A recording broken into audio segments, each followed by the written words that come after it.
किंवा त्या शेतकऱ्याविषयी कळवळ नाही। अहो ज्यावेळेस सत्तेवर सरकार येत होतं त्यावेळेस या सरकारनं शेतकऱ्याचं नाव आणि छत्रपती शिवाजी महाराजांचं नाव घेऊन विजयकुमार घाडगे पाटील आगे बढ़ो।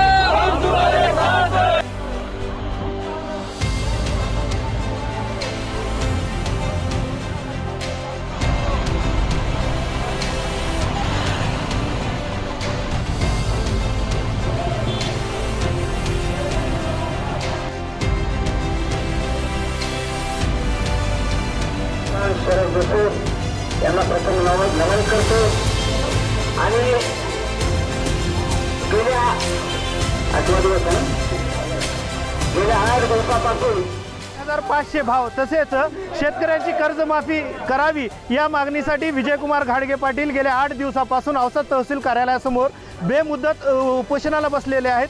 त्यांना पाठिंबा देण्यासाठी औसा तालुक्यातील सर्व पक्षीयांच्या वतीने औसा येथे रस्ता रोको आंदोलन करण्यात आला। आपल्यासोबत स्थानिक माजी आमदार आहेत। सर, कशासाठी आजचं आंदोलन होते आणि काय आपली पूर्ण मागणी? त्यांना या म्हणा इकडे कोण आहे ती?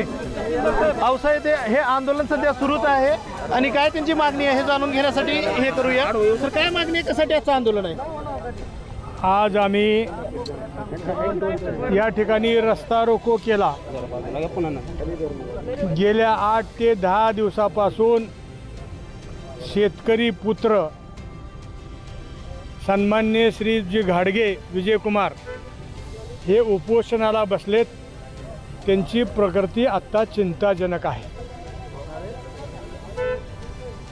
त्यांची काय मागणी आहे की जे भाजप सरकारमध्ये नव्हते त्यावेळेस मागत होते तेच मागणी आहे त्यांची, की शेतकऱ्याच्या शेतमालाला भाव मिळाला पाहिजे। त्यात प्रामुख्यानं सोयाबीनला 8500 रुपयाचा भाव मिळाला पाहिजे, ही त्यांची प्रमुख मागणी आहे।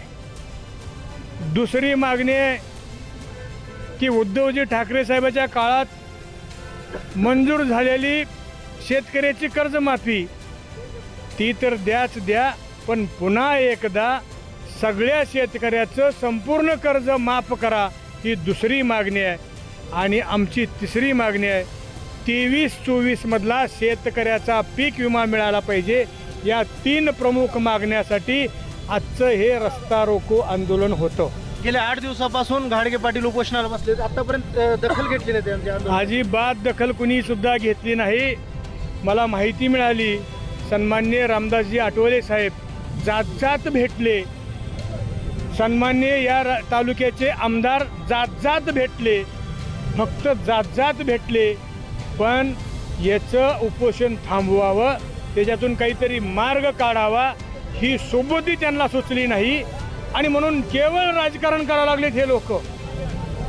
आणि आज शेतकरी आत्महत्या करायला लागलेत, त्या शेतकऱ्याच्याकडे बघण्याची त्यांची ही नाही। निवडणुकी आल्या की फक्त म्हणतात शेतकऱ्याचं उत्पन्न दुप्पट करणार, 2022लाच उत्पन्न दुप्पट करणार होते, पण गेल्या 10 वर्षापासून पाहतोय 2014 पासून सोयाबीनचा भाव आहे तिथंच आहे, पण यांनी भाव कुठलाही वाढवला नाही। म्हणून हे आमचं आंदोलन आहे। आंदोलनाची जर दखल घेतली नाही तर येणाऱ्या काळामध्ये काय भूमिका? येणाऱ्या काळात आम्ही पुन्हा बसणार आहोत आता, आणि पुन्हा हे आंदोलन कसं तीव्र करता येईल या दृष्टीनं कायदा आणि सुव्यवस्था हातात न घेता, कारण कायद्याचं संरक्षण सरकारला करणं शक्य नाही, पण आम्ही संरक्षण घटनेला आम्ही मानणारी माणसं आहोत, म्हणून घटना पायदळी न तुडवता कायद्याचं संरक्षण करून आम्ही आमचं आंदोलन यापेक्षा उग्र करू। या आंदोलनाची ऊब एवढी असेल की सरकारला त्याची झळ बसल्याशिवाय राहणार नाही। स्थानिक आमदार जे आहेत सोयाबीन परिषदेवर सदस्य म्हणून आहेत, त्यांनी काय यावरती लक्ष दिले? त्यांच्या जमिनीत त्यांनी सोयाबीन पेरले का विचारा, मग त्याला सोयाबीन कळल। त्यांनी जर सोयाबीनच पेरलं नसेल तर सोयाबीनचं काय आहे? त्यांची बंजर जमीन आहे, आमची पिकणारी जमीन आहे। बंजर जमिनीत सोयाबीन येत नाही, काय येतंय? उंबडगेवाले हां, म्हणून त्यांना काही त्याच्याबद्दल देणं घेणं नाही।